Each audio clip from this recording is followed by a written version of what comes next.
Semua mengira perebutan tempat ketiga hanyalah pelengkap, tapi Inggris dan Perancis justru menyajikan 10 gol, drama tanpa henti dan pelajaran besar tentang sepak bola modern. Apa sebenarnya yang sedang diceritakan pertandingan luar biasa ini?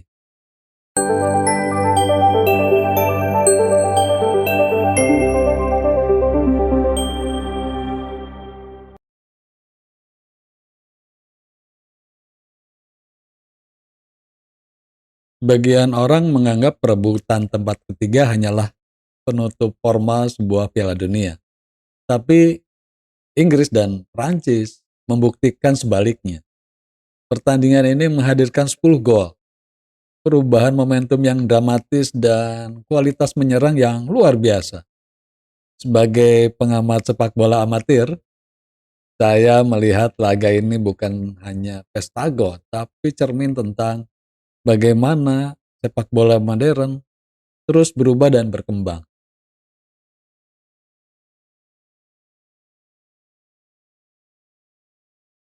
Banyak orang menganggap perebutan tempat ketiga hanyalah pertandingan pelengkap setelah kegagalan mencapai final. Tapi Inggris dan Prancis justru mematahkan anggapan itu.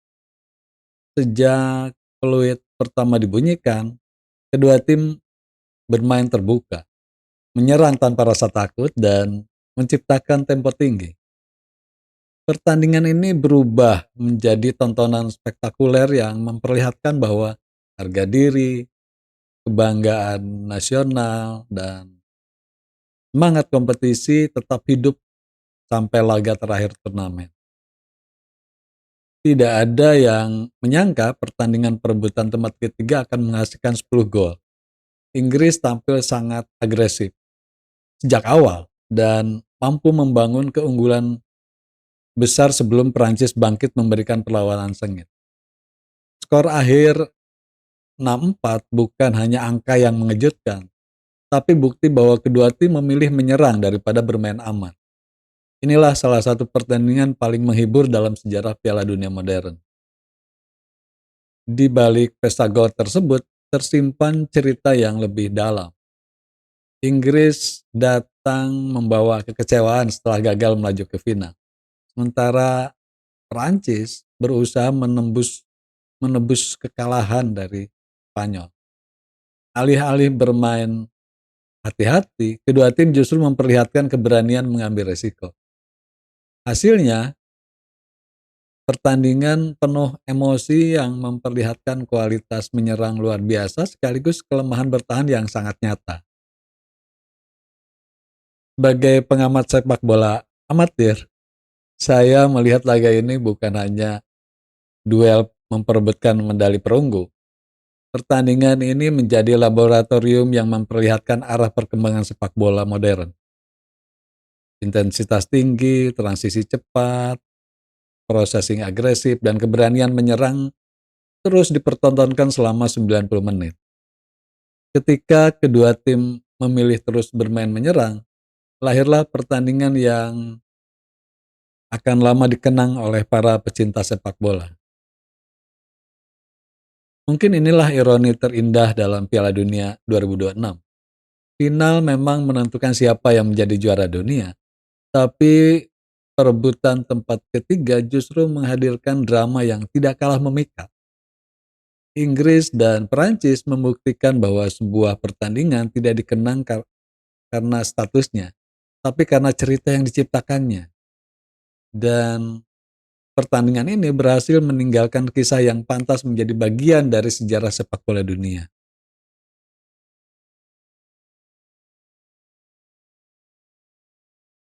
Pertandingan praktis ditentukan oleh cara Inggris memulai laga.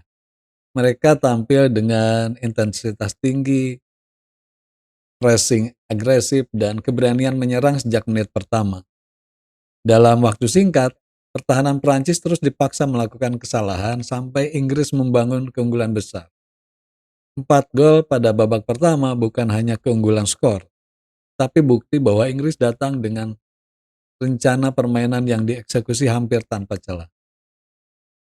Rahasia kemenangan Inggris bukan hanya kualitas pemainnya, Mereka unggul karena transisi menyerang berlangsung sangat cepat. Lini tengah mampu menguasai ruang dan setiap kehilangan bola langsung direspon dengan pressing kolektif. Prancis dipaksa bertahan lebih dalam, sehingga sulit mengembangkan permainan. Dalam sepak bola modern, menguasai ruang seringkali lebih penting daripada sekedar menguasai bola. Di antara begitu banyak pemain hebat, Bukayo Saka tampil sebagai sosok paling menentukan. Pergerakannya sulit dihentikan. Penyelesaiannya akhirnya sangat efektif dan setiap sentuhannya menciptakan ancaman nyata bagi pertahanan Prancis. Tapi penampilan gemilang Saka tidak lahir sendirian. Ia bersinar karena didukung organisasi permainan Inggris yang membuat setiap pemain memahami perannya dengan sangat baik. Pertandingan ini sekali lagi membuktikan bahwa sepak bola modern tidak lagi dimenangkan oleh kumpulan pemain bintang semata. Inggris memang memiliki banyak pemain berkualitas, tapi yang membuat mereka unggul adalah cara seluruh tim bergerak sebagai satu kesatuan. Ketika setiap pemain memahami ruang, waktu, dan tugasnya, permainan menjadi jauh lebih efektif daripada sekedar mengandalkan aksi individu. Saya melihat kemenangan Inggris dibangun jauh sebelum gol pertama tercipta. Mereka memenangkan duel-duel kecil, membaca kelemahan lawan, dan berani mempertahankan tempo tinggi sejak awal pertandingan.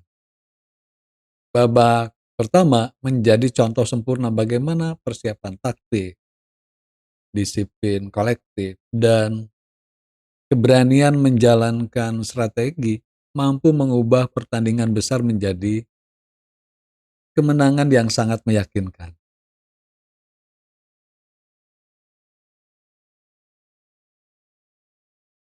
Tertinggal 4 gol pada babak pertama biasanya menjadi akhir dari sebuah pertandingan.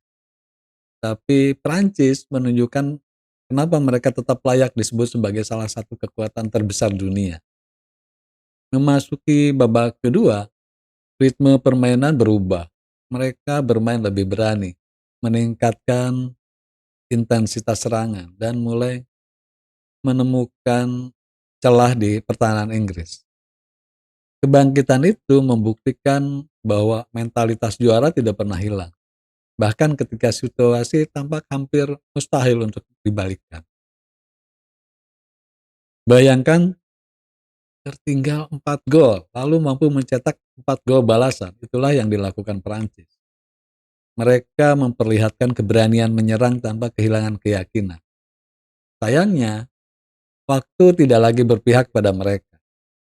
Kebangkitan luar biasa ini hanya mampu memperkecil ketertinggalan, bukan menghapus kesalahan besar yang terjadi pada babak pertama.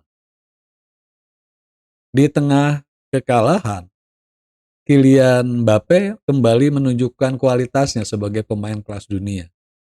Kecepatan, kemampuan membaca ruang, dan ketenangannya di depan gawang terus menjadi ancaman bagi Inggris. Penampilannya membuktikan bahwa pemain hebat tetap mampu bersinar dalam situasi yang paling sulit sekalipun.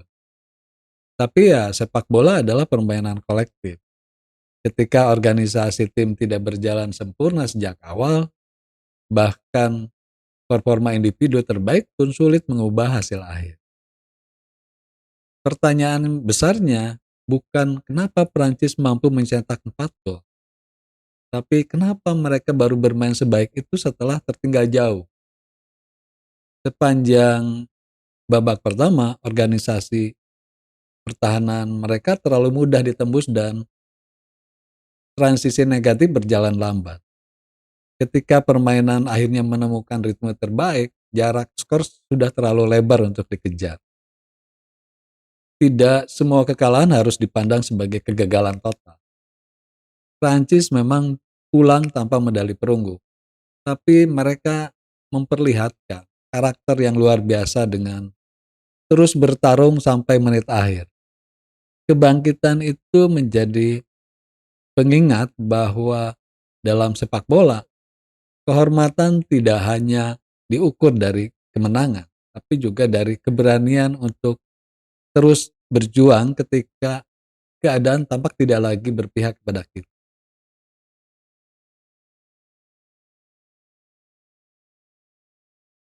Jika ada satu pelajaran paling penting dari pertandingan ini, jawabannya bukan jumlah gol yang tercipta.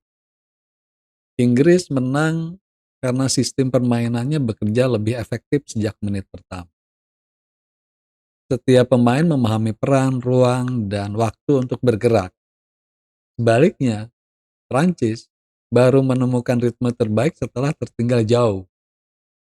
Di level tertinggi sepak bola dunia, kualitas individu memang penting, tapi sistem yang matang hampir selalu menjadi pembeda utama. Pertandingan ini membuktikan satu hal sederhana. Sebuah tim tidak menang hanya karena memiliki pemain terbaik. Tim menang ketika 11 pemain berpikir, bergerak, dan bereaksi sebagai satu kesatuan. Inggris memperlihatkan organisasi permainan yang lebih rapi sejak awal. Sedangkan Prancis baru menemukan harmoni setelah kebobolan berkali-kali. Itulah kenapa sepak bola modern semakin menempatkan sistem di atas individualitas. Kemenangan Inggris juga memperlihatkan betapa besar pengaruh persiapan pertandingan. Analisis data, pemetaan kelemahan lawan, latihan transisi, sampai skenario bola mati bukan lagi pelengkap, tapi bagian utama dari strategi. Di era sepak bola modern, kemenangan nggak hanya dibangun di lapangan, tapi juga di ruang analisis, pusat data, dan sesi latihan yang berlangsung jauh sebelum hari pertandingan. Pertandingan Inggris melawan Prancis memperlihatkan wajah baru sepak bola dunia. Tempo semakin cepat, ruang semakin sempit, dan setiap kesalahan langsung dihukum. Tim yang lambat beradaptasi akan tertinggal, sementara tim yang mampu membaca perubahan akan terus berkembang. Itulah sebabnya pertandingan ini bukan hanya perebutan tempat ketiga, tapi gambaran tentang kemana sepak bola dunia sedang bergerak. Ketika peluit panjang berbunyi, dunia memang mengingat skor 6-4. Tapi bagi saya, angka itu hanyalah satu pintu masuk untuk memahami sesuatu yang lebih besar. Pertandingan ini memperlihatkan bahwa keberhasilan lahir dari persiapan, kolaborasi, disiplin, dan keberanian untuk terus berkembang. 10 gol akan tercatat dalam sejarah, tapi pelajaran di baliknya akan tetap relevan jauh melampaui Piala Dunia 2002.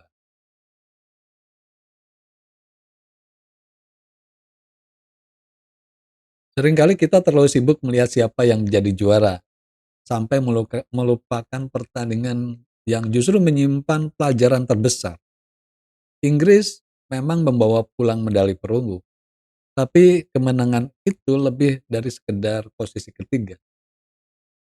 Pertandingan ini menunjukkan bahwa sepak bola modern semakin ditentukan oleh kualitas persiapan, keberanian mengambil inisiatif, dan kemampuan sebuah tim menjalankan identitas permainannya sejak menit pertama sampai peluit panjang berbunyi. 10 gol, perubahan momentum, comeback yang hampir terjadi, semua elemen itu membuat Inggris melawan Prancis menjadi salah satu pertandingan paling spektakuler di Piala Dunia 2026. Meskipun bukan final, laga ini memperlihatkan kualitas, emosi, dan intensitas yang membuat jutaan penonton bertahan sampai detik akhir. Inilah bukti bahwa pertandingan besar tidak selalu ditentukan oleh trofi yang diperebutkan. Inggris layak merayakan kemenangan karena tampil lebih siap dan lebih efektif. Tapi Prancis juga pantas mendapatkan apresiasi atas semangat juangnya yang luar biasa. Tertinggal jauh tidak membuat mereka menyerah. Mereka terus menyerang, terus berusaha, dan tetap menjaga harga diri sampai peluit panjang berbunyi. Dalam olahraga, karakter seperti inilah yang membuat sebuah tim tetap dihormati, bahkan ketika harus menerima kekalahan. Sepak bola tidak pernah hanya berbicara tentang menang atau kalah. Ia mengajarkan bahwa kesalahan di awal bisa sangat mahal, tapi juga bahwa harapan tidak boleh hilang sebelum pertandingan benar-benar selesai. Inggris mengajarkan pentingnya memulai dengan baik. Perancis mengajarkan arti pantang menyerah. Dua pelajaran itu berlaku bukan hanya di lapangan hijau, tapi juga dalam kehidupan kita sehari-hari. Ketika sejarah mencatat Inggris sebagai peraih tempat ketiga Piala Dunia 2026, mungkin banyak orang hanya akan mengingat skor 6-4. Tapi bagi kita, pertandingan ini meninggalkan makna yang lebih dalam. Sepak bola adalah cermin perubahan zaman. Ia menunjukkan bahwa kemenangan lahir dari pengetahuan, disiplin, kerjasama, dan keberanian untuk terus berkembang. Dan mungkin itulah alasan kenapa sepak bola akan selalu menjadi bahasa yang dipahami oleh seluruh dunia.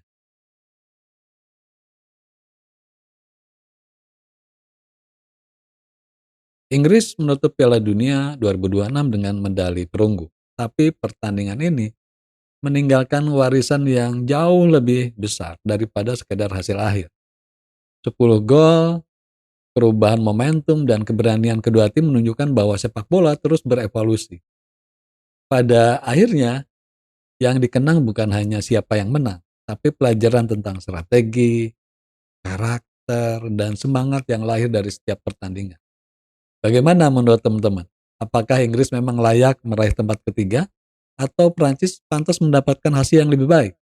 Tulis pendapat teman-teman di kolom komentar dan jangan lupa subscribe, like, serta bagikan Aset Epistemik agar semakin banyak yang menenun episteme baru bersama.